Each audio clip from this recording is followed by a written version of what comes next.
दशमी के दिन समर्पित की गई शमी का एक पत्ता, महादेव को अगर एक शमी का पत्ता दशमी के दिन समर्पित कर दिया जाता है तो जिंदगी में कभी विभव और धन की उसी तरह इस हृदय को शिव तत्व में सरल समाहित कर कर रखना। शमी का पत्र है, एक पत्ते में 14 करोड़ सोने की मुद्रा का फल होता है। उस दशमी के दिन जो एक शमी का पत्र भूलवश भी महादेव को समर्पित कर दे, उसकी जिंदगी में कभी संपदा की कमी ना आए। एक शमी का पत्र, एक शमी का पत्ता 14 करोड़ सोने की मुद्रा से प्रबल हो जाता है। शमी के वृक्ष के नीचे, बेलपत्री के वृक्ष के नीचे अगर भूल से भी बच्चा, बूढ़ा, कोई व्यक्ति एक पार्थिव शिवलिंग का निर्माण कर लेता है, भूलवश भी उस पे जल समर्पित कर देता है, भूलवश भी उसके भाव से पुष्प या शमी पत्र या बेलपत्र भी चढ़ा देता है, तो वो इस संसार में कहीं ना कहीं सुख भोगता ही है, उसके जीवन में दुख। प्रयास करा करो, अगर घर में संपदा लक्ष्मी नहीं आ रही हो, व्यापार व्यवसाय नहीं चल रहा हो, नौकरी सर्विस नहीं मिल रही हो, बहुत तकलीफ हो,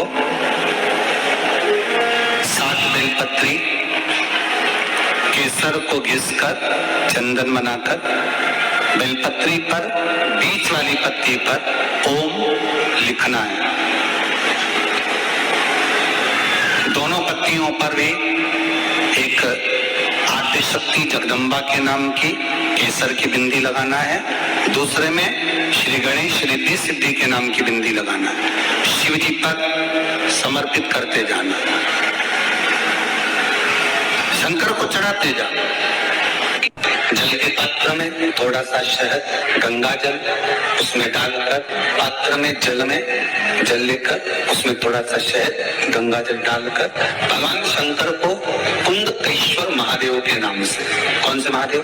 कुंदकेश्वर। कहते हैं बहुत बांधाओं में जब व्यक्ति पड़ जाता है, बहुत बांधाओं में जब व्यक्ति चला जाता है, कुछ न कुछ समस्याओं में जब व्यक्ति फंसा रहता है, पड़ा रहता है, तो कुंदकेश्वर महादेव का स्मरण करना चाहिए।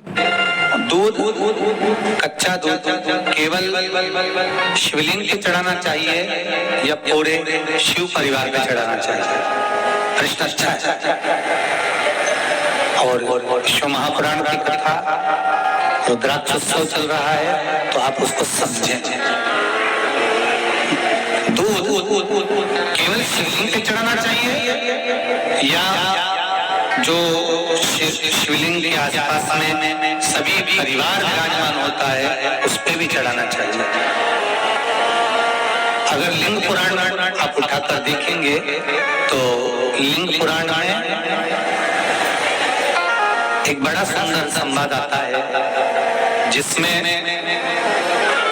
जो वर्णन किया गया है कि उसमें लिंग पुराण के अंतर्गत एक पीले शिवलिंग का वर्णन आता है कि पीला जो शिवलिंग होता है उस शिवलिंग का भाव कितना सुंदर बताया गया है। उसमें व्याख्यान वर्णन में आप अगर पढ़ेंगे, देखेंगे लिंग पुराण के अंतर्गत, तो उसमें आता है कि दूध जब देव आदिदेव महादेव की शिवलिंग पर समर्पित करते हो तो शिव महापुराण की कथा कहती है, लिंग पुराण कथा कहती है, नर्मदा पुराण, स्कंद पुराण, पद्म पुराण, अग्नि पुराण, सारी पुराणे वर्णन करती है, वराह पुराण, ब्रह्मवेत्ता पुराण, ये जितनी पुराणे सब वर्णन करती है कि जब शिवलिंग पर हम दूध चढ़ाते हैं तो केवल शंकर भगवान की शिवलिंग पर दूध चढ़ा देने से संपूर्ण परिवार पर दूध चढ़ जाता है। अलग से हमें कहीं चढ़ाने की जरूरत नहीं,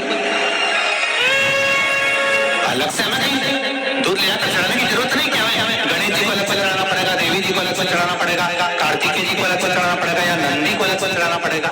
आपको ज्ञात होना चाहिए कि शंकर भगवान पर चढ़ाया गया थोड़ा सा भी दूध, जल जो हम भगवान शिव को समर्पित कर रहे हैं वो केवल शिव के लिए नहीं रहता, केवल भगवान शंकर के लिए नहीं है, वो स्वयं 33 कोटि देवताओं को समर्पित हो जाता है, स्वयं 33 कोटि देवताओं को।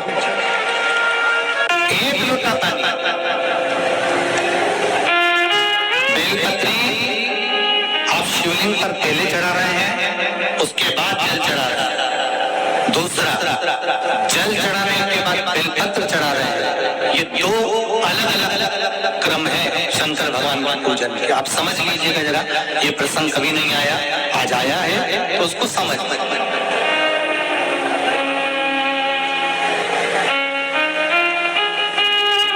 पहले बेलपत्र, उसके बाद में जल जो चढ़ाया जाता है, ये रोग मुक्ति के लिए चढ़ाया जाता है। आप शिव मंदिर में जाकर दर्शन करेंगे तो दो चीजें अपने को दर्शन करने को मिलेगी। एक भक्त आता है शंकर जी के मंदिर में, अपने अलोक भाव से पहुंचते हैं तो पहले वो क्या करते हैं, पहले बेलपत्री चढ़ा देते हैं, फिर जल चढ़ा देते हैं। और एक भक्त जो शिव मंदिर में पहुंचता है, पहले जल चढ़ाता है, फिर बेलपत्र चढ़ाता है। दोनों का अलग अलग क्रम है, दोनों का अलग अलग भाव वर्णन है। पहला, अगर बेलपत्र चढ़ाया है और उसके बाद अगर शंकर भगवान पे जल चढ़ा रहे हो तो ये रोग मुक्ति के लिए होता है। जैसे बड़े रोग किसी को हो जाए, रोग किसी को घेर ले, तो वो बेलपत्री चढ़ाने के बाद फिर जल चढ़ाएगा तो उसको रोग थम जाएगा और फिर वो रोग आगे नहीं बढ़ेगा, आगे नहीं बढ़ेगा। रोगों को थामने के लिए बेलपत्री पहले, फिर जल। कुछ कार्य के लिए आप, सिद्धता के लिए आप, अच्छे कार्य के लिए आप, मन की प्रसन्नता के लिए, आनंदता के लिए आप शिव आराधना कर रहे हो, आप शंकर की आराधना कर रहे हो, तो आप जल चढ़ाकर फिर बेलपत्री चढ़े, उसका लाभ आनंद में। आपने जल चढ़ाया, उसके बाद बेलपत्री चढ़ाया। बस एक बात का स्मरण आपको होना चाहिए शिव महापुराण का, कि जब भी आप भगवान शंकर को बेलपत्र चढ़ाते हैं, बेलपत्र समर्पित करते हैं, बेलपत्र समर्पित करते समय प्रयास करा करें कि ये बेलपत्र को जब भी आप समर्पित करें, प्रयास करें कि बीच की जो पत्ती होती है बेलपत्र की, मध्य की जो पत्ती होती है, उसको अंगुष्ठ से पकड़ा जाए। उसके बाद में आप फिर बेलपत्री को शिव तक समर्पित करें, प्रयास करें।